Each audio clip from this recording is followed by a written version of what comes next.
Armstrong அவர்கள் படுகொலை செய்யப்பட்டிருந்தாங்க. அதுக்கு இப்ப குற்றப்பத்திரிகை வெளியாகிருக்குது. சம்பவ செந்தில் இன்னமும் தலைமறைவா இருக்காங்க. காவல்துறை வந்து கைது பண்ணல. கைது செய்யப்பட்ட நபர்களுக்கும் கொலைக்கும் சம்பந்தம் இருக்கலாம். ஆனா அவர்களை கொலை செய்ய சொன்னது யார்? இவங்களுக்கும் ஆம்ஸ்ட்ராங்க்கும் அவ்வளவு பெரிய பகை இல்லைன்றாங்க. இல்ல யார் இதுக்கு பின்னாடி இருப்பாங்கன்னு நினைக்கிறீங்க? அதுதான் போனாரு. நாங்கள் ஆயுதம் பிரிக்க போனோம். அவர் அங்கேருந்து பறிச்சுக்கிட்டு எங்களை தாக்க வந்தார். நாங்கள் சுட்டோம். அவர் செத்துட்டாரு. நாங்கள் தப்பிச்சிட்டோம். நாடகம் நடத்தக்கூடிய காவல்துறை சொல்லக்கூடிய ஒரு கதை, திரைக்கதை வசனத்தை தான் அங்கே நிகழ்ச்சி. ராஜா அந்த என்கவுண்டர் அதே மாதிரி ஆயுதம் பறிக்க எடுத்துட்டு போகும்போது என்கவுண்டர் பண்ண மாதிரி சொல்லப்பட்டது. அது ரெண்டுமே ஒரே மாதிரி இருக்குங்க. ஆமாம், அது தனியாக உட்காந்து ஸ்கிரிப்ட் எழுதுறதுக்கு நேரம் இருக்காது. அந்த ஏற்கனவே எழுதியிருக்க ஸ்கிரிப்ட் இருக்கிறடா அதை அப்படியே கொடுத்துட்டு ப்ரெஸ்ஸுக்குன்னு இருப்பாங்க. ஒரு ஆடு கோழி ரத்தம் எவ்வளோ ரத்தம் வெளிவரும்.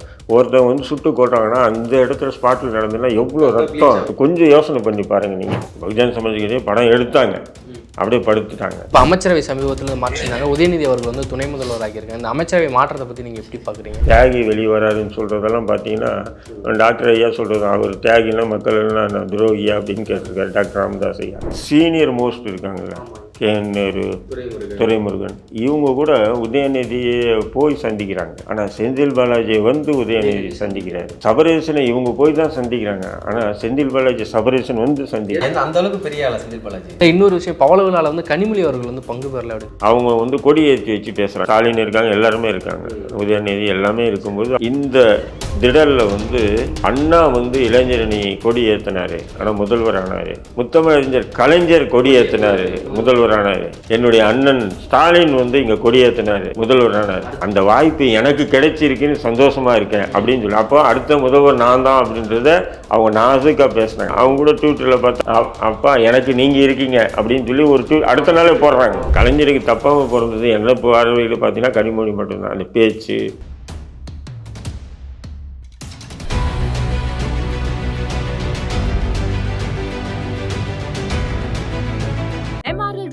Nature's Enclave Coastal Heaven theme based resort villa plots ECR மாதம் 10,000 வரை assured rental income lifetime free stay at resort 30க்கும் மேற்பட்ட வசதிகளுடன் call 9962888888. சாட்டை நேயர்களுக்கு வணக்கம். இன்று நம்முடன் சிறப்பு விருந்தினராக இணைந்திருப்பவர் இந்திய தேசிய லீக் கட்சியினுடைய நிறுவனர் ஐயா தடரஹிம் அவர்கள். வணக்கம் ஐயா. முதலாவது கேள்வியே பார்த்தீங்கன்னா, கடந்த ஜூலை மாதம் ஆம்ஸ்ட்ராங் அவர்கள் படுகொலை செய்யப்பட்டிருந்தாங்க. அதுக்கு இப்போ குற்றப்பத்திரிகை வெளியாகிருக்குது. A1 அக்யூஸ்டா நாகேந்திரன் அவர்களும் A2 சம்பவ செந்தில் அவர்களையும் வெளியிட்டிருக்காங்க. சம்பவ செந்தில் இன்னமும் தலைமறைவாக இருக்காங்க. காவல்துறை வந்து கைது பண்ணல. இது எப்படி நீங்கள் பார்க்குறீங்க? இல்லை, இதில் A1 நாகேந்திரன் அப்படின்னு சொல்லும்போதே கொஞ்சம் இது என்னன்னு சொன்னீங்கன்னா, இப்போ நாகேந்திரன் வந்து சில சம்பவங்கள் ஈடுபட்டு இருக்கலாம், எல்லாமே இருக்கும். பட் அவன் வந்து எப்பவுமே நான் இல்லைன்னு சொல்லி சொல்ல மாட்டாப்புல. ஆனால் ஆம்ஸ்ட்ராங் வழக்கில் வந்து எனக்கு அதுக்கு சம்மந்தம் இல்லைன்னு சொல்லி தெளிவாகவே சொல்கிறாப்புல. ரெண்டாவது வந்து பார்த்திங்கன்னா, அவருடைய மகன் அஸ்வத்தமன் காங்கிரஸில் இருக்காப்புல. அவர் வந்து எங்கிட்டே பேசினாப்புல. என்ன சொன்னாப்புல, என் குழந்தை மாதிரி ஆணையா எங்களுக்கு எந்த தொடர்பும் இல்லை. அங்கிள் வந்து, அதாவது ஆம்ஸ்ட்ராங் வந்து நான் ஏற்கனவே கைது செய்யப்பட்டு இருக்கும்போதே அங்கிள் வந்து என்னுடைய விடுதலைக்காக ஒரு பொதுக்கூட்டமே நடத்தினார். அதாவது அப்பா ரவுடியாக இருந்தால் பையனும் ரவுடியாக இருப்பானா? ஆனால் எப்படியாப்பட்ட ஒரு இதுவை வந்து திராவிட மாடல் அரசு கொண்டு வருது பாருங்க. அப்புறம் எப்படி அதில் A1 அக்யூஸ்டா அவர் சேர்க்க வேண்டிய தேவை? அதுதான் சொல்கிறேன், அப்படி வந்து சொன்னாங்க. பட் இந்த வழக்கை பொறுத்திலும் ஏதோ ஒரு அரசியல் பின்புலம் இருக்குங்க. அது மிகப்பெரிய ஆளுமை, அரசியல் ஆளுமை இருக்குது. இல்லைன்னு சொன்னால் அவ்வளோ பெரிய ஒரு ஆளுமை, ஒரு முக்கியமான ஒரு நபரை கொண்டுட்டு 1 மணி நேரத்தில் போலீஸ் ஸ்டேஷனில் சரண்டர் ஆகுறதும் சரி, எல்லாம் அந்த நிகழ்வுகள் நடந்து எல்லாம் பார்த்திங்கன்னா அதிர்ச்சிகரமாகவே இருக்குது. எல்லாமே அதிர்ச்சிகரமாகவே இருக்குது. அப்படிங்கும்போது மிகப்பெரிய ஒரு ஆளுமை வந்து அவங்கள இயக்கியிருக்காங்க. இவங்க ஒரு கூலிப்படையாக வேலை செய்யும். இப்போ கைது செய்யப்பட்ட நபர்களுக்கும் கொலைக்கும் சம்மந்தம் இல்லைன்னு சொல்ல முடியாது.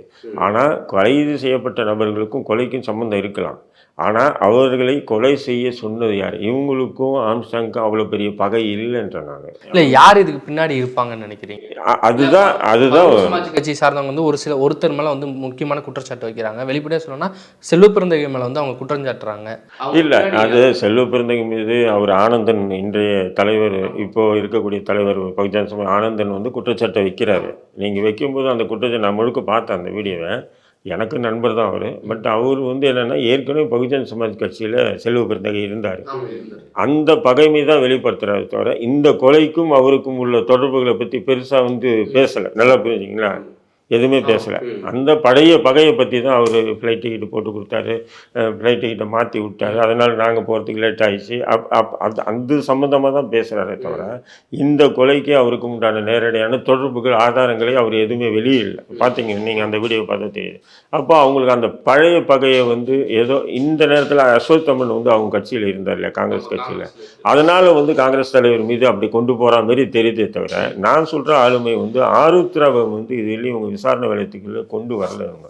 ஏன்னா ஆருத்ரா தான் காரணம்னு நம்ம சொல்ல, திமுக ஊடகங்களே ஆரம்பத்தில் சொல்லிச்சு. ஆமாம், அவர் கொலை செய்யப்பட்ட நேரத்தில் வந்து ஆற்காடு சுரேஷ் வந்து பிரச்சனையாகும்போது ஆருத்ரா பக்கம் ஆற்காடு சுரேஷ் இருந்ததாகவும் அதற்கு எதிராக ஆம்ஸ்ட்ராங் அவர்கள் இருந்ததுனாலும் அதனால இந்த கொலை நடந்ததுன்னு சொல்லி திமுக ஊடகங்களே பெரும்பாலுமாக வெளியிட்டாங்களா இல்லையா? வெளியிட்டும் போது அப்போ இந்த விசாரணை வளையத்துக்குள்ளே ஆருத்ராவை கொண்டு வரவே இல்லை. ஏன் கொண்டு வரல?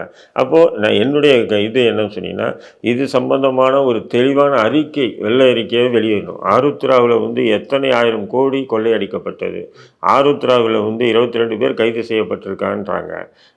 அப்போ அவங்களுடைய சொத்துக்கள் எவ்வளோ பறிமுதல் செய்யப்பட்டிருக்கு, எவ்வளோ சொத்துக்களை வந்து அந்த மக்களுக்கு விநியோகம் செய்யப்பட்டது, ஆருத்ரா விஷயத்தில் ஆம்ஸ்ட்ராங் உட்பட சென்னையில் இருக்கக்கூடிய முக்கிய தலைவர்களுடைய பங்களிப்பு என்ன, அவங்க யாருக்கு ஆதரவாக இருந்தாங்க, அதேமாரி வந்து ஆற்காடு சுரேஷ் ஆருத்ராவுக்கு ஆதரவாக வந்தான்றாங்க. ஆற்காடு சுரேஷ் போன்று இன்னும் தமிழ்நாட்டில் இருக்கக்கூடிய மிக முக்கியமான ரவுடிஸ் யார் யார் வந்து ஆருத்ராவுக்கு ஆதரவாக நின்னாங்க, புரியுதுங்களா? இது போன்ற ஒரு தெளிவான வெள்ளை அறிக்கை வெளியே வராமல் ஆம்ஸ்ட்ராங் வழக்குக்கு வந்து முடிவு வந்து நிச்சயம் அது வந்து அப்போ ஏன் சொன்னீங்கன்னா, இந்த ஊடகங்களே சொல்லுது ஆருத்ராவுக்கு ஆதரவாக யார் ஆற்காடு சுரேஷ் நின்றாவும் மக்களுக்கு ஆதரவாக ஆம்ஸ்ட்ராங் நின்றார். அப்போ ஆம்ஸ்ட்ராங் மக்களுக்கு ஆதரவாக நின்னார்னா ₹1 ₹2 இல்லைங்க, 5000 கோடின்றான், 10,000 கோடின்றான். சுமார் தமிழ்நாட்டில் மட்டும் பார்த்தீங்கன்னா 7800 மேனேஜர்ஸ் இருந்திருக்காங்க. ஒரு கம்பெனிக்கு வந்து 7800 மேனேஜர்னால் எவ்வளோ பெரிய அவங்க நெட்வொர்க்கு. ஏன்னு சொன்னால் ₹1,00,000 கொடுத்தா மாதம் ₹35,000 போது நடுத்தர ஏழை மக்களே என்ன பண்ணுவோம், ₹1,00,000 கொடுத்து மாதம் ₹35,000 வருதுன்னு கொடுப்பான். அப்போ எவ்வளோ தொகை வசூலாக இருக்கும் பாருங்கள் நீங்கள். இன்றைக்கி வந்து ஆருத்ரா வந்து முன்னாடி ஒரு பூதகரமாக பேசப்பட்டது, ஆம்ஸ்ட்ராங் படுகொலைக்கு பிறகு அது அந்த ஆருத்ராவை பற்றி யாருமே வாய் திறக்கிறது இல்லையே. அப்போது அதில் வந்து ஏதோ ஒரு மர்மம் இருக்குது. நிச்சயமாக வந்து இந்த கொலை சம்பந்தமாக அந்த கொலை வழக்கு விசாரணையில் வந்து ஆருத்ராவை வந்து இவங்க கொண்டு வரவே இல்லை காவல்துறை. அப்போது A1 அக்யூஸ்டின்னு சொல்லி யார் சொல்கிறாங்க? நம்ம சொல்லலை, காவல்துறை தான் சொல்கிறாங்க. திருவேங்கடத்தை அவசரமாக தூக்கிட்டு போய் என்கவுண்டர் பண்ண வேண்டிய அவசியம் என்ன? இது நல்லா யோசனை பண்ணி பாருங்க. ஏன்னா ஒரு வழக்கு புலன் விசாரணையில் இருக்கும் பொழுது அந்த வழக்கில் முக்கிய குற்றவாளி இருக்கக்கூடிய நபர்களை பாதுகாப்பது காவல்துறையுடைய பொறுப்பு. அவன் எதனா தற்கொலை பண்ணிக்க போகிறான்னு சொல்லிட்டு இரவு பகல் கண் விழித்து பார்த்துட்டு இருப்பாங்க. பாத்ரூமுக்கு போனாலும் அவங்ககிட்ட இருக்கிற ட்ரெஸ் எல்லாம் வச்சு அம்மனை குண்டியோட பாத்ரூமில் உட்கார வச்சுட்டு வெளியே 2 பேர் நிற்பாங்க. இதுதான் காவல்துறையுடைய ஏன்னா நம்ம பல வழக்குகளை நம்ம பார்த்துருக்கோம், நிற்பாங்க. ஆனால் இதில் வந்து அசால்ட்டாக இவங்க என்ன சொல்கிறாங்கன்னா, இல்லை அவர் போனார், நாங்கள் ஆயுதம் பிரிக்க போனோம், அவர் அங்கேருந்து பறிச்சுக்கிட்டு எங்களை தாக்க வந்தார், நாங்கள் சுட்டோம், அவர் செத்துட்டார், நாங்கள் தப்பிச்சிட்டோம். இந்த கதை வந்து தொடர்ந்து என்கவுண்டர் பண்ணிட்டு நாடகம் நடத்தக்கூடிய காவல்துறை சொல்லக்கூடிய ஒரு கதை, திரைக்கதை வசனத்தை தான் அங்கே நிகழ்த்திருக்காங்க. சீசனி ராஜா அந்த என்கவுண்டர் அதே மாதிரி ஆயுதம் பறிக்க எடுத்துகிட்டு போகும்போது என்கவுண்டர் பண்ண மாதிரி சொல்லப்பட்டது. அதுவும் ரெண்டுமே ஒரே மாதிரி இருக்குங்க ஐயா. ஆமாம், அது தனியாக உட்காந்து ஸ்கிரிப்ட் எழுதுறதுக்கு நேரம் இருக்காது. அந்த ஏற்கனவே எழுதியிருக்கிற ஸ்கிரிப்ட் இருக்கிறடா அதை அப்படியே கொடுத்துட்டு ப்ரெஸ்ஸுக்குன்னு இருப்பாங்க. ரெண்டாவது இன்னொன்று என்ன திரும்ப தம்பி, நீங்கள் நல்லா யோசனை பண்ணி பாருங்கள். ஊடகத்தில் இருக்கீங்க, ஊடகங்கள் எல்லோரும் இருக்கீங்க. எந்த என்கவுண்டருமே பார்த்தீங்கன்னா நீங்கள் போனீங்கன்னா பாடியே இருக்காதுங்க. அந்த இது மேப் வரைஞ்சிருப்பாங்க. ரெண்டாவது வந்து ப்ளீச்சிங் பவுடர் போட்டிருப்பாங்க. 2-3 பேரிகேட்டு கட்டியிருப்பாங்க. அந்த பேரிகேட்டு கட்டுறது அந்த பேப்பர் இருக்கு இல்லையா, போலீஸ் அது ஒட்டியிருப்பாங்க. அங்கே ஒரு 4-5 போலீஸ் நிற்கும். மீடியா வந்து இல்லை அதான் சொல்கிறேன், மீடியா என்ன பண்ணுவோம், அங்கேருந்து நேரடி ஒளிபரப்புன்னு பண்ணுவாங்க. நம்மளும் உன்னிப்பாக பார்ப்போம், நேரடி ஒளிபரப்புன்னு 1 மணி நேரம் கட்டியிருக்கேன். ஏன் சொன்னால் அங்கே வச்சு என்கவுண்டரே நடக்குதில்லை. ஒருத்தர் நீங்கள் சாதாரணமாக ஒரு கோழி அறுத்தா எவ்வளோ ரத்தம் வெளியே வரும், ஒரு ஆடு கோழி அறுத்தா எவ்வளோ ரத்தம் வெளியே வரும். ஒருத்தர் வந்து சுட்டு கொட்டுறாங்கன்னா அந்த இடத்துல ஸ்பாட்டில் நடந்ததுன்னா எவ்வளோ ரத்தம். கொஞ்சம் யோசனை பண்ணி பாருங்கள் நீங்கள். அந்த சிம்பத்திக்கு அந்த சிம்டமே இருக்காதாங்க. நீங்கள் வேணால் பாருங்கள், அங்கே இருக்காது. ஏன்னு சொன்னால் இவங்க இதேமாரி ஒரு அறையில் உட்கார வச்சு சுட்டு கொண்டுட்டு போஸ்ட்மார்ட்டத்துக்கு அனுப்பிச்சிட்டு ப்ரெஸ்ஸுக்கு ஒரு இது அனுப்புவாங்க. இது பார்க்கும்போது உண்மையே ரவுடிங்களுக்கு பயம் வரும் இல்லையா? இந்த மாதிரி ரவுடிகள் என்கவுண்டர் போட்டால் பார்க்குற ரவுடிகள் நம்ம வந்து அமைதியாக இருந்தாலும். ரவுடி உருவாக்குறது யார்? பிறக்கும்போது ரவுடியார் உருவாரானா? இல்லை, சந்தர்ப்ப சூழ்நிலையில மாறுறான். சந்தர்ப்ப சூழ்நிலை ஏதோ ஒரு கொலை வழக்கு மாறுறான். அதுக்கப்புறம் அவனை துரத்தி காவல்துறை பெரிய ரவுடி ஆக்கியது. அரசியல்வாதி அவங்களுக்கு தேவைன்னும் போது பயன்படுத்தி, தேவையில்லைன்னும் போது அவனை போட்டு தள்ளுறது. ஒரு கட்சியோட நீங்கள் ரவுடின்றீங்களே தவிர, ரவுடி எந்த பொதுமக்களை அடிச்சிருக்காங்க? நான் உதாரணம் சொன்னேன். அவங்களுக்குள்ள நீ இவன் ஒரு பெரிய தாதா, அவன் ஒரு பெரிய தாதா, 2 பேருக்குள்ள மோதல், 2 இவன் பக்கம் அடிப்பான், அவன் பக்கம் அடிப்பான். இது மாதிரி தான் நடந்துகிட்டே இருக்கு. இப்படி தான் நடக்குது. அது நடக்கிறது கொடூர கொலைகளாக கூட மாறுது. சொல்ல முடியாது, அது கொடூர கொலைகளாக கூட மாறுது. அதுக்காக நம்ம நியாயப்படுத்தலை. பட் அவங்க நீங்கள் ரவுடின்னு சொன்னால் ரவுடி உருவாக்கப்படுறது காவல்துறை தான் என்னுடைய பார்வையில். ஏன் சொன்னால் அவங்க ஒரு வழக்கில் ஏதோ சந்தர்ப்ப சூழ்நிலை போயிட்டு வந்துட்டோமா, வீட்டில் உட்காந்து நாம் ஏதோ பொழப்பு நடத்தலான்னு உட்காந்தா போலீஸ் விடாது, விரட்டிகிட்டே இருக்கான். அந்த கேஸ் இந்த கேஸ் பொய் கேஸ் போட்டு அப்புறம் அவன் என்ன பண்ணுவான், சரி ஒரு கட்டத்துக்கு மேலே ஐயோ இங்கே இருந்தால் வேலைக்காக நம்ம ஓடுவோம்னா ஓடுவோம். ஓடும்போது தனியாக ஓட முடியாது, தனியாக ஒன்றான்னு வச்சுக்கலாம், எதிரி போட்டு தள்ளிடுவான் இல்லையா? அப்போ ஒரு 4-5 பேர் கூட வச்சுக்கணும். அப்போ 4-5 பேர் கூட வச்சிங்கன்னா அவனுக்கு சோறு தண்ணி இருக்கிற இடம் இல்லை. அப்போ அதுக்கு அடைக்கலம் கொடுப்பான். யார் அடைக்கலம் கொடுப்பான்? 2ஆம் நம்பர் 3ஆம் நம்பர் பிஸ்னஸ் பண்ணுறவங்க தான் அடைக்கலம் கொடுப்பான். நல்லா புரிஞ்சுங்க. 2ஆம் நம்பர் 3ஆம் நம்பர் பிஸ்னஸ் பண்ணுறவங்க தான் அடைக்கலம் கொடுப்பான். அடைக்கலம் கொடுக்குறவன் என்ன பண்ணுவான், சும்மா இருப்பானா? அந்த 2ஆம் நம்பர் 3ஆம் நம்பர் பிஸ்னஸ் அவன் பண்ணக்கூடிய அவனுக்கு வரக்கூடிய ஆபத்துகள் பிரச்சனைகளை எதிர்கொள்ள சொல்லுவான் காசை கொடுத்து. அப்போ அதை அடிப்பானுங்க. அது ஒரு ரவுடி குரூப் வரும். ஏன்னா 2ஆம் நம்பர் 3ஆம் நம்பர் குரூப் கிட்ட தான் இவனுங்க மிரட்டி காசு வாங்குறதெல்லாம். சாதா ஒரு தொழிலதிபர்களை அவங்கள மிரட்டுறது இல்லை பெரும்பாலும். அந்த மாதிரி ஒரு இதுதான். அப்படிங்கும்போது அப்போ அப்படியே வளர்ந்துட்டே போகும்போது என்னது, ஒரு கட்டத்துக்கு மேலே அவனுக்கு 1க்கு 2, 2க்கு 3, 4 கொலை. அதுக்கப்புறம் எக்ஸ்ட்ரா ஃபிட்டிங் கேஸ். இவங்க ஒவ்வொரு கொலை பண்ணிட்டு போகும்போது 10 கேஸ் எக்ஸ்ட்ரா போடுவாங்க. அந்த மாதிரி கேஸ் போட்டு அந்த பத்திரிக்கை நீங்கள் பார்த்தீங்கன்னு சொன்னால், 30 வழக்கு 5 கொலைடா, இவங்களெல்லாம் என்கவுண்டர் போட்டு சரிதான்னு மக்கள் சொல்கிற அளவுக்கு கொண்டு போகுது காவல். ஆம்ஸ்ட்ராங் ஒரு கொலை வழக்கில் ஏற்கனவே சிறையில் இருந்த நாகேந்திரன் திட்டம் தீட்டினார், A1 அக்யூஸ்டாக இருக்குன்னு கைது பண்ணியிருந்தாங்க. அதே மாதிரி சம்போ செந்தில் அவர்கள் ரொம்ப நாளாக தலைமறைவில் இருக்கார். இப்போ அவரை A2 அந்த வழக்கில் சேர்த்துருக்காங்க. இல்லை, அதான் சொல்கிறேன். இப்போ இந்த என்கவுண்டர் அந்த A1 என்கவுண்டர் போட்டாங்க இல்லையா? அப்போ என்கவுண்டர் போடும்போது அந்த விசாரணை போயிட்டே இருக்குது. இப்போ என்னன்னு சொன்னால் டிஎஸ்பி சேர்ந்தவங்களும் சரி மற்றவங்களும் சரி எல்லாருமே என்ன பண்ணுறாங்கன்னா சிபிஐக்கு மாற்றணும். ஒரு கால் சிபிஐக்கு போயிட்டோன்னா அப்போது விசாரணை வந்துட்டு இருக்கும்போது எல்லாத்தையும் சிபிஐ கிட்ட சொல்லிட்டோன்னா அப்போ முக்கியமான ஆளுமைகள் பிடிபடுவாங்க. அப்போ அவனை போட்டு தட்டா விசாரணை பண்ணிட்டு அங்கே முற்று சந்தை நின்றுது இல்லைங்களா? இப்போ சம்பவ செந்தில் எதுக்காக கைது பண்ணாமல் இருக்காங்க? ஏன்னா A2 அக்யூஸ்டாக இருக்காரு.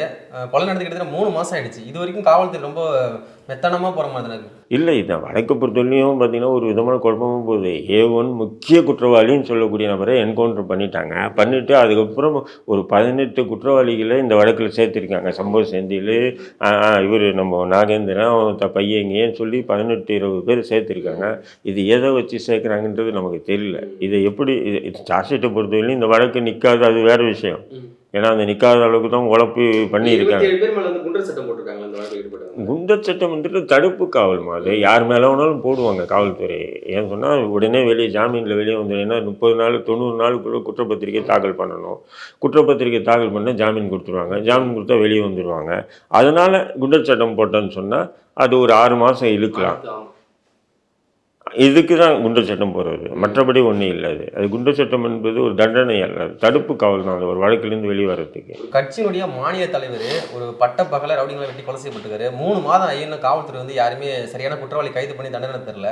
இது இப்படியே போனுச்சுன்னா எப்படிங்க தமிழ்நாட்டில் ஒரு இந்த கேள்வி இருக்குது பார்த்தீங்கன்னா, இப்போ நீங்கள் கேட்குற கேள்வி யதார்த்தமான கேள்வி, பொதுமக்கள் நினைக்கக்கூடிய கேள்வி. அதுக்கு தான் காவல்துறை என்ன பண்ணுறது, இப்போ இந்த கொலைக்கு முக்கியமான அக்யூஸ்டை சேர்க்கலாம். இது யார்? இப்போ முக்கியமாக யாரை சொன்னால் நம்புவாங்க?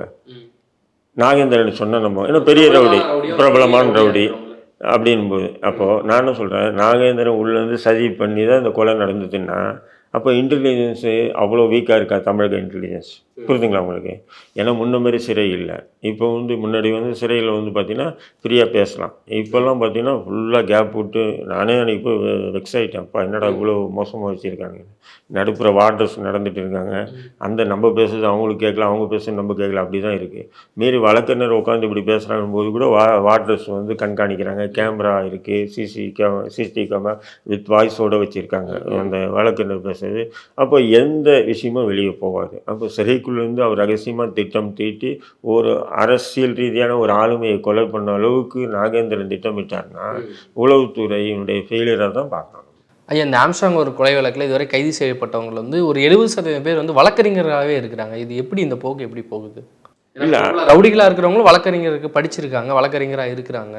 இல்லை எப்படின்னு சொன்னீங்கன்னா, அந்த வழக்கறிஞராக இருக்கும்போது இப்போ என்ன பண்ணுறாங்க, சில வழக்குகளில் வந்து ஆஜராகிறாங்க. ஆஜராகும்போது அவங்கள போய் பார்க்கறது வந்துட்டு போயிட்டே இருக்காங்க இல்லையா? அப்போ நிறைய வழக்கறிஞர் ஆகிட்டாங்கல்ல இன்றைக்கி. அப்போ அவங்களுக்கு தொழில் ரீதியாக வந்து வருமானம் கிடைக்க மாட்டேங்குது. அப்போ இவங்கள போய் பார்த்தோன்னு சொன்னால், அப்போ இவங்க என்ன பண்ணுறாங்க, இதை போய் கொடுத்துட்டு வா, அதை கொடுத்துட்டு வா, இந்த காசை உன் பேங்க் அக்கௌண்ட்டில் போட்டு இப்படி மாற்று அப்படின்னு சொல்லும்போது, இது என்ன சிம்பிள் தானே அப்படின்னு பண்ணி அதில் மாற்றவங்க தான் இது பெரும்பாலும் இப்படி இருக்கவங்க வழக்கறிஞர். இந்த செல்வ பெருந்தகை அப்புறம் நெல்சன் மணி மோனிஷா இவங்களெல்லாம் இதில் ஈடுபடுத்துறது காரணம் வேறு பின்னணி வச்சு இருக்குன்னு நம்ப முடியுமா இல்லை எப்படிங்க? இல்லை இப்போ செல்வ பெருந்தகை வந்து பகுஜன் சமாஜ் கட்சி வந்து அதுலேயும் பாருங்கள் நல்லா நீங்கள், அதாவது பகுஜன் சமாஜ் கட்சியில் பெரும்பாலும் வழக்கறிஞர்கள் தான் இருக்காங்க. அவங்க செல்வ பெருந்தகை மீது உண்மையிலே குற்றச்சாட்டு இருந்ததுன்னா அவங்க வந்து ராகுல் காந்தி கடிதம் எழுத மாட்டாங்க. கோர்ட்டில் டிஜிபி கிட்ட ஆதாரத்தை கொடுப்பாங்க. டிஜிபி ஒரு கால் அவர் மாநில தலைவராக இருக்கார், நடவடிக்கை எடுக்க இல்லை எம்எல்ஏ இருக்கார், மாநில தலைவராக இருக்கார், அதனால் நடவடிக்கை எடுக்க மாட்டாங்கன்னா டிஜிபி கிட்ட கொடுத்த புகார் நகல் அடிப்படையில் உயர்நீதிமன்றத்தை ரிட்டு போடணும். ரிட்டு போடும்போது உயர்நீதிமன்றம் டைரக்ஷன் கொடுப்பான். டைரக்ஷன் கொடுத்தோன்னா எப்படிப்பட்ட ஆளையும் தூக்கி வச்சு விசாரிக்கலாம். அப்போது இந்த வழிமுறை வந்து பார்த்தீங்கன்னா பகுஜன் சமாஜ் கட்சியில் இருக்கக்கூடிய ஆனந்தன் உட்பட எல்லாருக்குமே நல்லாவே தெரியும். எல்லாமே வழக்கறிஞர்கள், அதுவும் சீனியர் லாயரெல்லாம் இருக்காங்க, அதில் எல்லாருக்குமே தெரியும். பட் அவங்க ஒரு பொலிட்டிக்கலாக தான் அதை இல்லை, அவங்க தரப்பில் என்ன சொல்கிறாங்கன்னா, இவர் வந்து மாநில தலைவராக இருக்கிறாரு, நாங்கள் வந்து எங்களுடைய தலைவர் மாயாவதி அவர்களுடைய தலைமையின் கீழே தான் நாங்கள் இயங்கிட்டு இருக்கோம், ராகுல் காந்தி அவர்களுக்கு தெரிவிச்சுட்டு அடுத்த கட்டமாக வந்து நாங்கள் இதை செய்ய போகிறோம், தனி நீதிமன்றம் கேட்டுட்டு இருக்கோம், அப்போ வந்து நாங்கள் இதை செய்வோம் அப்படின்னு சொல்லுவோம். அது அவங்க பண்ணவே மாட்டாங்க. ஏன்னு சொன்னால் அவங்க பண்ணியிருந்தால் இந்த வழக்கை சிபிஐ மாற்ற சொல்லி அன்றைக்கே ப்ரெஷர் பண்ணி ஹைகோர்ட்டில் போட்டிருந்தாங்கன்னா ஈஸியாக மாற்றிட்டு போயிட்டே இருந்திருப்பாங்க. புரியுதுங்களா? அப்போ இந்த வழக்கில் இன்னும் சில பல உண்மைகள் வந்து இருக்கும். அவங்க ஏதோ ஒரு வகையில் வந்து அப்படியே படம் எடுத்து அப்படியே பதுங்கிட்டாங்கன்னு தான் நான் சொல்லுவேன். நான் ஆனந்தனே சொல்கிறேன், பகுஜன் சமாஜ் கட்சி படம் எடுத்தாங்க, அப்படியே படுத்துட்டாங்க. அவங்க வந்து ஏன்னா அப்போது சிபிஐ கேட்டிருந்தால் இது ஒரு தீர்ப்பு கிடைச்சிருக்குமா இல்லையா? வழக்கு விசாரணை மாறுதுன்னும் போது நிச்சயம் அப்போ வந்து உண்மை குற்றவாளிகள் வர்றதுக்கு வாய்ப்புகள் இருந்திருக்கு இல்லையா? இப்போ திமுக வந்து சரியான முறையில் வந்து இந்த குற்றவாளியை கண்டுபிடிச்சிருக்காங்க, என்கவுண்டர் பண்ணதே சரிதான் அப்படின்னு சொல்லி பேசுகிறாருன்னு சொன்னால், அந்த வழக்கில் முக்கிய குற்றவாளி என்கவுண்டர் பண்ணிட்டா அடுத்த கட்ட விசாரணை நோக்கி போகாதுன்றது ஒரு வழக்கறிஞருக்கு தெரியாது. நான் கேட்குறேன், அவர் வழக்கறிஞர், அவர் ஆனந்தன். அப்போ அவருக்கு தெரியாது. அப்போ நான் என்ன சொல்கிறேன், அவனுக்கு வந்து என்கவுண்டர் பண்ணாமல் அவனை வந்து விசாரித்து முழு வழக்கு அதன் பிறகு தண்டனை கடுமையாக வாங்கி கொடுப்பது அவருடைய கடமை. ஏன்னா அவங்க மாநில தலைவர், அதுன்னு மாற்று கருத்தில் என்கவுண்டருக்கு கைத்தட்டாருன்னு சொன்னால் அப்போ இந்த வழக்கை வந்து அதோட முடிக்கிறது இல்லை காவல்துறை. இதுக்கப்புறம் வந்து இப்போ அமைச்சரவை சமீபத்தில் மாற்றினாங்க, உதயநிதி அவர்கள் வந்து துணை முதல்வர் ஆகியிருக்காங்க. இந்த அமைச்சரவை மாற்றத்தை பற்றி நீங்கள் எப்படி பார்க்குறீங்க? ஏன்னா மாற்றத்துக்கு சில காரணங்கள்லாம் சொல்கிறாங்க, பின்னாடி RSS இருக்குது, பிஜேபி இருக்குதுன்னு சொல்லிட்டு. இல்லை இப்போ அவசரம், அவ்வளோ அவசரம் ஏங்க செந்தில் பாலாஜிக்கு அமைச்சர் கொடுக்குறோம், எனக்கு ஒன்றும் புரியல. அதுவும் அமைச்சர் வந்தவுடனே அதே மது ஆய்வு வெயிட் பண்ண மாதிரி இருக்குது. அந்தளவுக்கு முக்கியத்துவம் திமுகவில் வந்து செந்தில் பாலாஜி கொடுக்கும்போது அப்போது வந்து ஏதோ ஒரு காரணம் இல்லாமல் திமுக வந்து அப்படி பண்ணாது. ஏன்னா திமுகனுடைய ஆரம்ப காலத்தினுடைய கட்சி தொண்டனாக இருந்து கடுமையாக உழைச்சவர் அப்படியெல்லாம் சொல்ல முடியாது. அவர் போகாத கட்சியில் கடைசி இப்போ இந்த தேர்தலுக்கு முன்னாடி தான் ஒரு திமுகவில் சேர்ந்தார் இல்லைங்களா? சேர்ந்து எம்எல்ஏ பதவி கொடுக்குறது பெரிய விஷயம். அடுத்த கட்சியிலேருந்து வந்தார். அமைச்சர் பதவி கொடுத்தீங்க, அமைச்சர் பதவி கொடுத்து முக்கிய துறைகளை அவர்கிட்ட ஒப்படைச்சு இன்றைக்கி வந்து தியாகம் பண்ணிவிட்டு தியாகி வெளியே வராருன்னு சொல்கிறதெல்லாம் பார்த்தீங்கன்னா, டாக்டர் ஐயா சொல்கிறது, அவர் தியாகினா மக்கள் எல்லாம் துரோகியா அப்படின்னு கேட்டிருக்காரு டாக்டர் ராமதாஸ் ஐயா. அது அப்படி தான் தோணுது. அப்போது இந்த அளவுக்கு திமுக குடும்பமே நீங்கள் ஒன்றும் பார்க்குறீங்கன்னா சீனியர் மோஸ்ட் இருக்காங்கல்ல, KN நேரு, துரைமுருகன், இவங்க கூட உதயநிதியை போய் சந்திக்கிறாங்க. ஆனால் செந்தில் பாலாஜியை வந்து உதயநிதி சந்திக்கிறாரு. சபரேசனை இவங்க போய் தான் சந்திக்கிறாங்க. ஆனால் செந்தில் பாலாஜி சபரேசன் வந்து சந்திக்கிறாங்க. அந்த அளவுக்கு பெரிய ஆளா செந்தில் பாலாஜி? நான் வந்து திமுக வட்டாரத்தில் கேட்கும்போது என்ன சொல்கிறேன், என்னங்க பண்ணுறது, அவர் மட்டும்தாங்க வந்து கரெக்டாக அடிக்கிற காசில் வந்து 75% மாதம் ஒன்றாச்சு நேற்று வந்து கரெக்டாக குடும்பத்துக்கு சேர்க்குறவர் அவர் தான் அப்படின்றாங்க. ஒரு காலம் அப்படி குடும்பத்துக்கு ஒரு 75% குடும்பத்துக்கு எல்லா வகையிலும் கொடுத்து அதையெல்லாம் அமலாக்கத்துறையில் அந்த ரகசியத்தையெல்லாம் சொல்லாமல் பாதுகாத்தார் இல்லையா? பாதுகாத்து சிறையில் இருந்தார்ல, அதனால தான் திமுக தலைவர் தியாகின்னு சொல்கிறாரு மாதிரி எனக்கு. ஈரோடு தேர்தலில் வந்து சிறப்பாக வந்து பணியாற்றி வெற்றி வாங்கி கொடுத்தாரு. அது ஒரு முக்கியமான ஒரு மைல் ஸ்டோன். ஈரோடு இடைத்தேர்தலில் நீங்களும் நிறைய பேர் நாம் தமிழர் கட்சி சார்பாக போயிருப்பீங்க. நானும் அங்கே வந்து போயிருந்தேன். அங்கே பண்ண அட்ராசிட்டி கொஞ்சம் நெஞ்சம் இல்லை. 100-150 கோடிக்கு மேலே வந்து செலவு பண்ணியிருப்பாங்க. அதான் 200-300 கோடிக்கு செலவு பண்ணியிருப்பாங்க. அவ்வளோ பெரிய தொகையை வந்து செந்தில் பாலாஜிக்கு வந்து அவரே செலவு பண்ணான்னு சொன்னால் அவர் என்னங்க அவ்வளோ பெரிய ஜமீன்தாராங்க, அப்படி ஒன்றும் தெரியலையே. அப்போது அவர் அமைச்சராக இருந்து ஏற்கனவே அவர் வந்து அதிமுக அமைச்சராக இருக்கும்போது பல ஊழல் வழக்கு திமுக சுமத்தி அந்த வழக்கில் தான் இப்போ ஜெயிலுக்கு போயிட்டு வந்தவர். அப்படிங்கும்போது திமுக அமைச்சர் ஆனதுக்கு பிறகு அவர்கிட்ட இருந்த முக்கியமான துறை மின்சாரம் மற்றும் மது, இது 2 தான் நீ தமிழ்நாட்டில் நல்ல, ஏன்னா இது 2 தான் வெளியே தெரியாது எவ்வளோ கொள்ளடிச்சாலும். மின்சாரத்துறை இருக்கேன் இல்லை, மதுபானத்தை இதில் 10 ரூபா இல்லை, எவ்வளோ வச்சாலும் தெரியாது. ஒன்று. 2வது கம்பெனிக்காரனா என்ன பண்ணுவான்னு சொன்னீங்கன்னா அளவுக்கு மீறி லஞ்சத்தை கொடுப்பான். அதாவது எங்களுடைய இதுவை வாங்குன்னு சொல்லிட்டு அந்த மது ஆலைகள் வந்து பில்லு போடுறது ஒன்று, இவங்களுக்கு எக்ஸ்ட்ரா ஒன்று கொடுப்பான். அப்போ இவங்களுக்கு கொள்ளலாம் அதில். அடுத்தது பார்த்திங்கன்னா மின்சாரம் வந்து பார்த்திங்கன்னா இப்போ தேவைக்கு ஏற்ப மின்சாரம் இல்லைன்னு சொல்லிட்டு இவங்க நம்ம காற்றலையிலேருந்து வாங்குறாங்க மின்சாரம். அது வந்து பொதுப்படையாக நீங்கள் நானும் அரசியல் கட்சிகளை கேள்வி கேட்க முடியாது. எவ்வளோ வாங்கினீங்க, என்ன வாங்கினீங்கன்னு கேட்க முடியாது. புரியுதுங்களா? அப்போ இது 2 துறையுமே வந்து ஊழல், அதாவது எவ்வளோ கொள்ளடிக்கணுமோ அவ்வளோ கொள்ளடிக்கலாம் அப்படின்னு சொல்கிறாங்க. புரியுதுங்களா? அப்படி இருக்கும்போது இந்த 2 முக்கிய துறையாக அவர் கையில் இருந்து. செந்தில் பாலாஜி தவிர்த்து மற்ற அமைச்சர்கள் மாற்றத்தை எப்படி பார்க்குறீங்க? பொன்முடி அவர் வந்து உயர்கல்வித்துறையிலேருந்து வனத்துறைக்கு மாற்றப்பட்டிருக்காரு. ஆவடி நாசர் வந்து புதுசாக இணைக்கப்பட்டிருக்காரு. இது எப்படி பார்க்குறீங்க? இது என்னன்னு சொன்னீங்கன்னா, ஏற்கனவே ஆவடி நாசர் அமைச்சராக இருந்தார், அவர் தூக்கிட்டார். இப்போது அமைச்சராக மாற்றுறாங்க. ஆனால் மஸ்தானம் தூக்கிட்டாங்க. எப்படின்னா ஒரு 5 ஆண்டுகால ஆட்சியில் வந்து ஒரு முஸ்லீமுக்கு தான் வாய்ப்பு கொடுப்போம். அந்த ஒரு முஸ்லீமுக்கும் பார்த்தீங்கன்னா 2 ஆண்டு அவருக்கு 2 ஆண்டு இவருக்கு. புரியுதுங்களா? அப்படி தான் கொடுப்போம். 2 அமைச்சரை கொடுக்க மாட்டோம். அப்படின்னு சொல்லிட்டீங்கன்னா அப்போ நாங்கள் திராவிட மாடல் அரசு, முஸ்லீம்களுக்கு அறங்காவலாக இருப்போம். திமுகவில் இருக்கக்கூடிய அண்டி பிழைக்கக்கூடிய இஸ்லாமிய அமைப்பு தலைவர்கள் எல்லாம் இதுக்கு பதில் சொல்கிறேன். எவனும் வாய் திறக்கிறது இல்லை.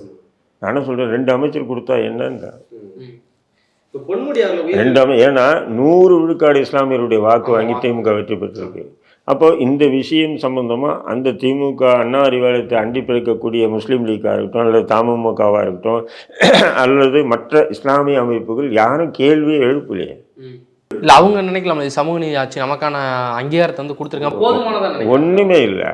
அவங்கவுங்களுக்கு தேவையான எலும்பு போட்டு அது கவிட்டு கிடக்குதுங்க. ஒருத்தருக்கு வக்ஃப் போர்டு சேர்மனு, இன்னொருத்தருக்கு ஹஜ் கமிட்டி தலைவர், அப்புறம் வந்து மாவட்டத்துக்கு ஒரு கவுன்சிலர் போஸ்டிங் கொடுத்துருக்காங்க. அங்கங்கே நீ கட்ட பஞ்சாயத்து பண்ணி எதுனா பண்ணி சம்பாதிச்சுக்கிட்டாங்க. சாதாரணமாக இருந்தவங்களாம் பல கோடிகளுக்கு அதிபதிகள் ஆகிட்டானுங்க. இது இஸ்லாமிய சமூகத்தையே சொல்கிறேன், சமூக அமைப்புகள் இருக்கக்கூடிய தலைவர்கள் சொல்கிறேன். அங்கங்கே மாவட்டத்துக்கு ஒவ்வொருத்தர் என்ன பண்ணுறான், அவன் வந்து என்ன பண்ணுறான்னா திமுக எதிர்த்து பேசுனா நம்மளை கொலவெறியோடு பார்க்குறான். நம்மளை எப்படி ஒப்பிட்டு பேசுகிறான்னு சொன்னால் பிஜேபி கூட சேர்ந்துட்டார மாதிரி என்னையும் ஒப்பிட்டு பேசுகிறான். பிஜேபி இதுக்கு பின்னாடி இருக்க அமைச்சரவை மாற்றத்துக்கு அப்படின்னு சொல்கிறாங்களே. இருக்கலாம். ஏன்னு சொன்னால் ஒரு மத்திய ஒரு ஒரு ஒரு ரிமாண்ட் பர்சனை வெளியே வந்தோடனே அமைச்சரவை கொடுக்குறாங்கன்னு சொன்னால் கவர்னர் நினைச்சாருன்னா வாங்கன்னு சொல்லிட்டு அவர் பாட்டு டெல்லி கிளம்பி போயிட்டே இருக்காங்க. முதல்வர் போய் பிரதமரை சந்திச்சுட்டு வந்தது, அதுவும் 15 நிமிஷம் தான் டைம் கொடுத்தாரு. ஆனால் 45 நிமிஷம் நம்ம டைம் பேசணும்னா அப்போ ஏதோ ஒரு ஒப்பந்தத்தில் கையெழுத்தாகிருக்கலாம். அதன் அடிப்படையில் தான் வந்து சுமூகமான முறையில், இல்லைன்னா வந்து RN ரவி வந்து 5 விஷயத்துக்கு எதுனா கேள்வி விடுவார். அவர் இந்த விஷயத்துக்கு அமைதியாக இருக்காருன்னா என்ன அர்த்தம்? சாதாரணமாக ஒரு தேசிய கீதம் பாடும்போது எதனா ஒன்று பாட்டு பேசுவார், அல்லது தமிழ் தாய் பாட்டு பாடும்போது எதனா ஒன்று பேசுவார். சாதாரணமான விஷயங்களுக்கு புள்ளி வச்சு போகக்கூடியவர் இவ்வளோ பெரிய நிகழ்வுக்கு அமைதியாக பொத்தி மூடிட்டு பதவி பிரமாணம் செய்து வைத்திருக்காருன்னு சொன்னால் நிச்சயம் தமிழக முதல்வர் டெல்லிக்கு போய் பிரதமரை சந்தித்தாருன்னு சொல்கிறாங்க இல்லையா? அப்போ அந்த சந்திப்பில் ஏன் சொன்னால் அந்த ஆடியோ வீடியோ CCTV எதுவும் வெளியே வர போகிறது இல்லை. அப்போ அங்கே ஏதோ ஒரு ரகசிய ஒப்பந்தம் நடந்திருக்கு. அந்த ஒப்பந்தத்தின் அடிப்படையில் தான் இந்த அமைச்சரவை எந்த ஒரு எதிர்ப்பும் இல்லாமல் எந்த ஒரு சலசலப்பும் இல்லாமல் சுமூகமாக நடந்து முடிஞ்சிருக்கு. இல்லைன்னு சொன்னால் எதுனா ஒன்று பண்ணியிருப்பார் RN ரவி. இப்போ உதயநிதியை துணை முதல்வர் ஆக்குறதாச்சு பின்னணி இருக்குமா? எதனால் இப்போ அவசரமாக மாற்றுறாங்க? அதை பற்றி நான் இல்லை, துணை முதல்வர் நம்ம ஏற்கனவே சொல்லிட்டு வரோம், அது ஒரு காம்ப்ரமைஸ் போஸ்டிங் தான். புரியுதுங்களா? அது ஒரு கௌரவ போஸ்டிங்கு, காம்ப்ரமைஸ் போஸ்டிங் அப்படி தான் பார்க்கணும். அது வந்து மற்றவங்களுக்கு கூட கொடுத்துருக்கலாம். ஆனால் இவங்க என்ன பண்ணுறாங்கன்னா உதயநிதிக்கு தான் கொடுத்துருக்காங்கன்னும் போது அதை நம்ம ஒரு பெருசாகவும் பார்க்க முடியாது. ஏன்னா கலைஞர் இருக்கும்போது ஸ்டாலினுக்கு கொடுத்தாங்க. ஆனால் கலைஞர் இருக்கும்போது ஸ்டாலினுக்கு கொடுக்கும்போது நம்ம அவ்வளோ பெருசாக பார்க்க எதிர்ப்பு அரசியல் இருக்கு இல்லை அரசியல் இருந்தது அவர்கிட்ட. உண்மையில் அவரை வாரிசு அரசியலை ஸ்டாலினை பார்க்க முடியாது. ஆனால் உதயநிதி ஸ்டாலினை அப்பட்டமான அரசியல் வாரிசு இல்லைங்களா? அதுக்கு முன்னாடி அவர் எதுவுமே இல்லை. அப்போது அவரை போய் துணை முதல்வர் ஆக்கியிருக்காங்க. ஆமாம், அந்த கட்சியில் யாரும் எதிர்ப்பு தெரிவிக்கல. யார் எதிர்ப்பு தெரிவிப்பா? அது ஒரு ஏங்க அது ஒரு கார்பரேட். இப்போ உங்கள் கம்பெனி இருக்குது, உங்கள் நிறுவனர் என்ன சொல்கிறாரோ அதுதான் நடக்கும். உங்கள் நிறுவனர் யாரையாவது ஒரு கூட்டு வந்து இவங்க தான் எம்டின்னா நீங்கள் ஏற்றுக்க போகிறீங்க. இன்னொரு விஷயம், பவள விழாவில் வந்து கனிமொழி அவர்கள் வந்து பங்கு பெறல அப்படின்னு சொல்லி. ஆமாம், பவள விழாவில் வந்து கனிமொழி கலந்து கொள்ள, அதுக்கு அவங்க என்னென்னவோ சாக்கு சொல்கிறாங்க இங்கே அங்கேன்ட்டு. ஆனால் கனிமொழியை பொறுத்தவரைக்கும் சென்னையில் தான் இருந்தாங்க. சென்னையில் இருந்து ஏன்னா பவள விழான்றது அதுவும் 75 ஆண்டு பவள விழான்னும்போது கனிமொழியெல்லாம் முக்கியமான நபர் இல்லையா? அப்போ அவங்கள அழைக்கலைன்றது தான் நம்ம பார்க்கணும். இல்லை அது எப்படின்னு சொன்னால், சமீபத்தில் சேலத்தில் இது இளைஞரணி மாநாடு நடக்குது. அந்த மாநாட்டில் வந்து கனிமொழி பேசும்போது அவங்க வந்து கொடி ஏற்றி வச்சு பேசுகிறாங்க. இளைஞரணி மாநாட்டு கொடி ஏற்றி வச்சு பேசுகிறாங்க. பேசும்போது அவங்க ஒரு அப்போ வந்து எல்லாமே ஸ்டாலின் இருக்காங்க, எல்லாருமே இருக்காங்க, உதயநிதி எல்லாமே இருக்கும்போது அவங்க ஒரு ஒரு புள்ளி வச்சு பேசுகிறாங்க. என்ன பேசுகிறாங்கன்னா, இந்த திடலில் வந்து அண்ணா வந்து இளைஞரணி கொடி ஏற்றினார், ஆனால் முதல்வர் ஆனார். முத்தமிழறிஞர் கலைஞர் கொடி ஏற்றினார், முதல்வர் ஆனார். என்னுடைய அண்ணன் ஸ்டாலின் வந்து இங்கே கொடி ஏற்றினார், முதல்வர் ஆனார்.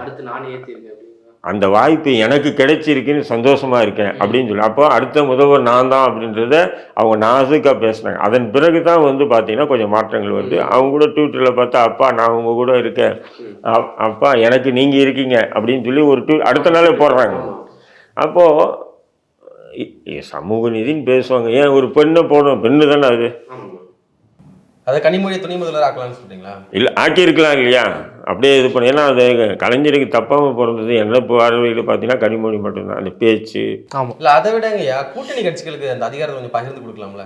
திருமாவளவன் இடதுசாரி கட்சிகள் அதுதான் நீங்கள் வந்து அந்த பவள விழாவிலே வந்து பார்த்தீங்கன்னு சொன்னால் அதுக்கு பதில் வந்து அதாவது திருமாவளவன் பேசுகிறாரு. அவர் சாதி கட்சி தான் திமுக அங்கீகரித்து வச்சிருக்கு. அப்போது இன்னொரு சாதி கட்சி யார், நம்ம கொங்கு ஈஸ்வரன் என்ன பண்ணுறாரு, அதுக்கு பதில் கொடுக்குறாரு பாருங்க. துணை முதல்வர் வந்து அந்த கட்சி முடிவு பண்ணும், அவங்களுக்கு உண்டானது அப்படின்ற மாதிரி அவங்களுக்கு பதில் அடி கொடுக்குறாரு பாருங்க. யாராச்சும் திமுக எதிர்த்து கேள்வி கேட்டா திமுகவோட முக்கிய நிர்வாகிகள் அதாவது அவங்க பேசாம தலைமை பேசாம கீழே உள்ளவங்க பேச வேண்டிய அவசியம் என்ன இருக்கு? திரும்ப இப்போ ஆதவார்ஜினா ஒரு டிவி ஒரு இன்டர்வியூ கொடுக்குறாப்புல, அதுக்கு வந்து பார்த்தீங்கன்னா திமுக எத்தனையோ RS பார்த்து நிறைய பேர் இருக்காங்க, யாரை விட்டு இல்லை ஆராசா விட்டு பதில் கொடுக்க வைக்கிறான். அதை எதனால கேள்வி ராமதாஸை கொடுக்கணும்னு சொன்னால் துரைமுருகனை விட்டு கொடுப்பான். இது வந்து அதேமாதிரி ஒரு முஸ்லீம் யாருன்னா தலைவருக்கு பதில் கொடுக்கணும்னா ஒரு முஸ்லீம் மட்டும் தான் கொடுப்பான். இதுதான் திமுகவுடைய சமூக நீதி. நாங்கள் பாருங்கள் எல்லாத்தையும் நாங்கள் நேரடியாக கொடுக்க மாட்டோம், அது அதுக்கு ஆள் வச்சுருக்கோம், கொடுப்போம். ஏன்னு சொன்னால் அப்போ அவன் சாதி ரீதியாக மத ரீதியாக சண்டை போட்டு கடை ஒரே சாதிக்குள்ள சண்டை போட்டுட்டு கடை அப்படின்றது தான் அவங்களுடைய நோக்கம். உங்களோட நேரத்தை ஒதுக்கி பல்வேறு கேள்விகளுக்கு பதிலளித்ததுக்கு நன்றிங்க. நன்றி. சாட்டை எடுத்து நாட்டை திருத்து, இளம் தலைமுறை தானே நீ